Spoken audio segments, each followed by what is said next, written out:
Hey guys, it's Chuxpler, and in this video I'm going to be teaching you how to edit your GFX like after you've rendered it, what to do with it, so you can actually go from a render to a proper GFX. In this tutorial I'm going to be using Paint.net, which is different from the Paint that Windows computers come with by default. Paint.net is free. Download link to that in the description, plus all the plugins I'll be using for Paint.net. If you are using something else like Photoshop or GIMP or something, this will work, assuming that it has the same functionality as Paint.net, which it should if it's a proper photo editing software. But if you want to follow along step for step, like exactly, then you should use Paint.net. You're obviously going to need something you've rendered, so follow my GFX tutorial, which I'll link also in the description. And then make sure you save that like I do in the video. I'm going to be using the render I did for that. So first step is going to be to open that up, but you're going to press this button, open, and I'm not going to show you my files. Once you press it, locate it and double click on it or click on it and then press open. Let's skip to that when I've opened it. Now that I have that added in, we don't want to actually edit this, because this is the file, which means any changes we do will override our render. Maybe we want to use that again later. So we just want to copy this by pressing Control A, and then Control C to copy it, and then hitting this button or Control N to create a new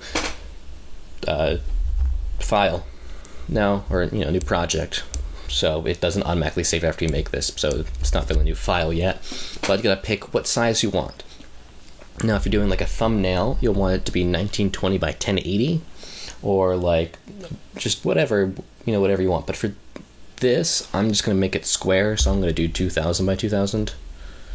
And it's at 2000 by 2000 there because it'll automatically put in the size of whatever you copied, which is really nice.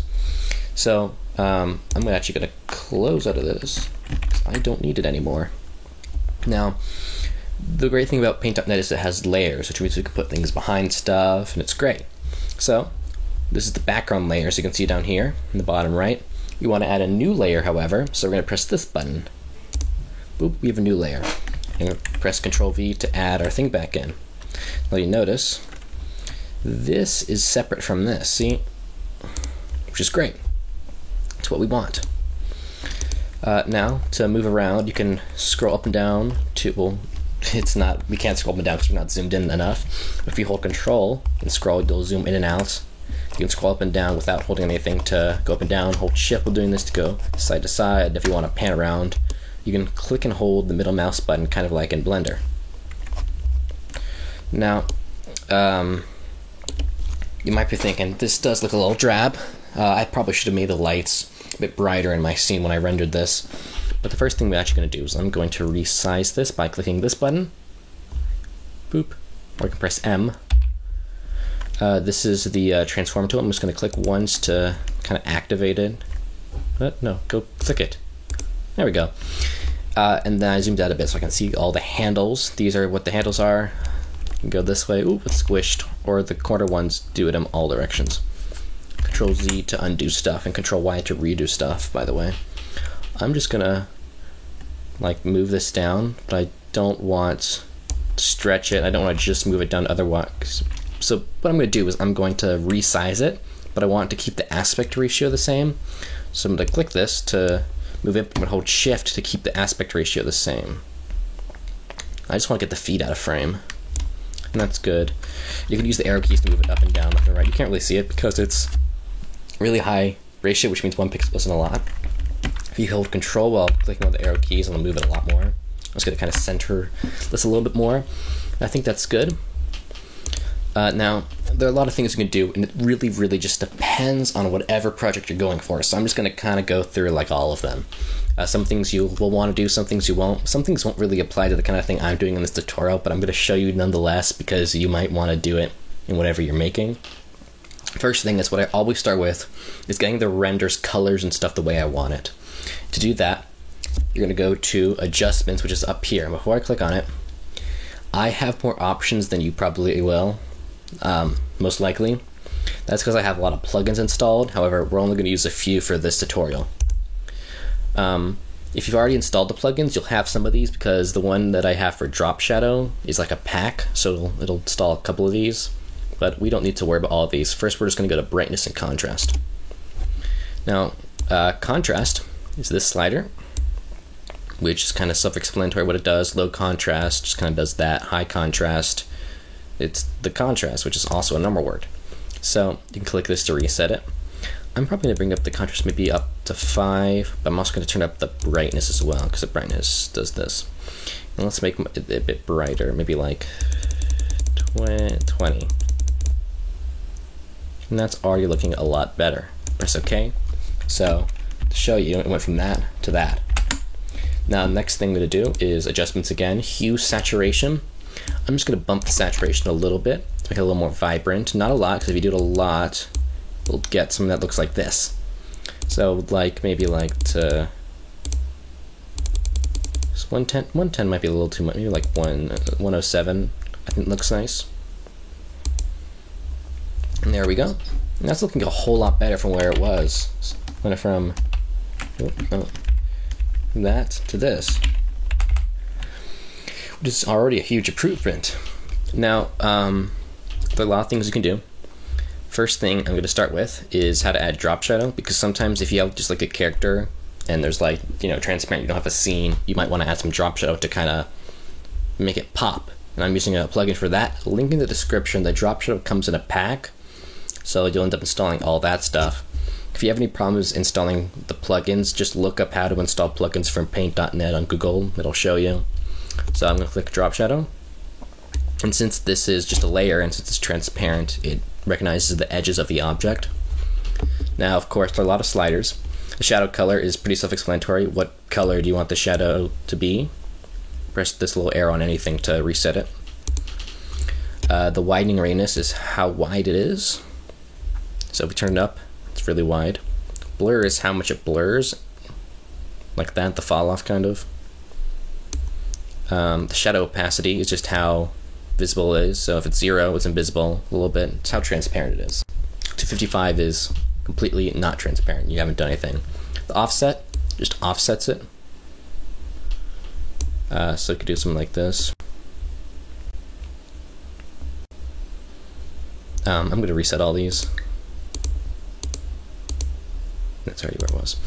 Okay, so usually for something like this to make it pop, I want to make it blur a lot, but not have a ton of widening. Be like 20. And then I'm going to change these. No, I want this to go. No, I want this to go down. Make it look something like this, so it's not just around it, but it's actually kind of like a shadow. Yeah, this doesn't look quite so good, which is why for this kind of thing you're going to want to lower the opacity just to make it a bit more subtle. Maybe to like, I don't know, 100. And because we have a pure white background, it's really kind of exaggerating this, but on a darker background it won't be as obvious. You can always adjust with this, lower the widening, lower the radius, or the blur radius, lower the opacity, whatever. I'm just going to do that. Poof. Okay, now we have that. Another thing you could do is text. Text is kind of self-explanatory as well. You just go to... No, wait, that's a plugin. You can use some text plugins, or you could just use the standard tool to type stuff in. You change this to... You can change... Oh, no. You change the size with this. Change the font with this. I have a lot of installed fonts that you probably don't have. Color, change that down here. You can change stuff like the alignment, whether it's centered, line to right, line left. You can do bold and whatnot. But I'm not going to use text in mine. The next thing I'm going to do is add a background. If you have a render like mine where there's no scene that you've rendered with it, which tutorial on how to do that at some point in the future. But if you just have a render of a character with a transparent background, so you can put in whatever you want behind them, like this one, you're going to want a background. The place I like to go to is either Unsplash or Pixabay. Those both have like free royalty-free backgrounds. Let's go there. This is Unsplash. You can just search for stuff or go to different categories. Both these sites are free, by the way. This is Pixabay. It's Pixabay, not Pixelbay. Again, you can do this one a little bit differently. There's some different kind of categories like vectors, illustrations, photos. I kind of want a 2D background, so let's search for 2D background. That's not 2D, but well, maybe I want pattern. I think there's a place to go for patterns. Let's just go for like pattern. So look at some stuff like this. I usually prefer Pixabay because I have like illustrations, so I can get a, or a vector something like this, or it was like drawn on a computer with shapes. And then let's search pattern. Get stuff like this. Maybe I'll search like simplistic background or simplistic.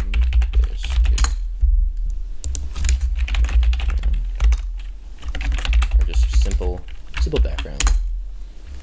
Again, stuff like this. I use this one in one of my tutorials, or for the bump mapping one, I think.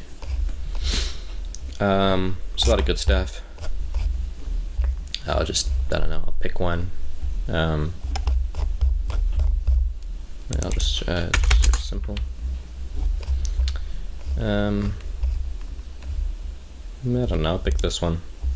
Let's go edit this. And you can download it for free.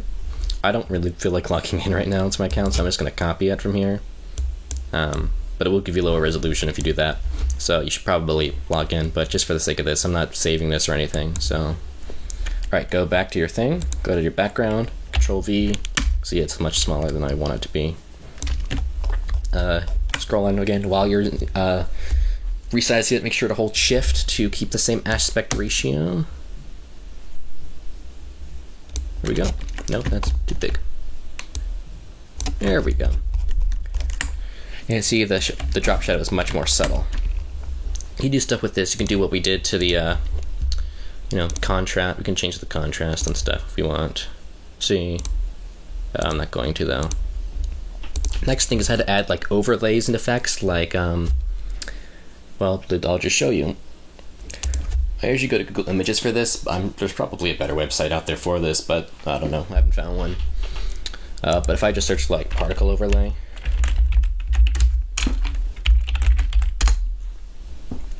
get stuff like this.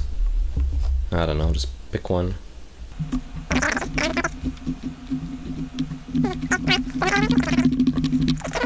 This one. This is the thumbnail for a YouTube video, but it's whatever. Alright, so you're going to make a new layer, paste it in, resize it. There we go.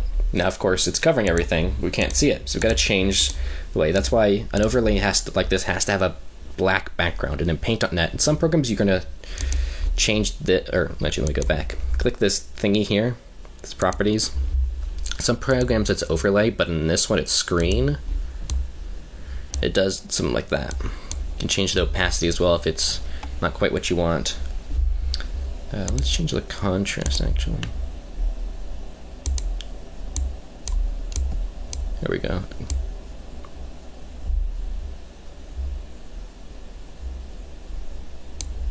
We get some particles. This one wasn't very good. It's not a lot, but it's some. You can do the same thing with all kinds of particles. If you want to add a lens flare, you can do that. Just something like this. So just search for lens flare overlay. Pick one. Some programs have a built-in way to add one of these. Let's pick this one. It's whatever. Then add another layer. Position it how you want.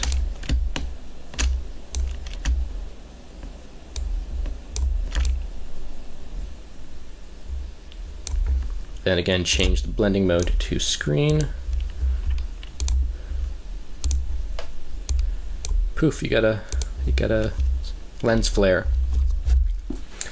I think that's about everything I've covered. I always add a low watermark in the bottom of mine as well for my GFX.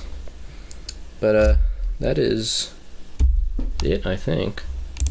If I missed anything, make sure to let me know.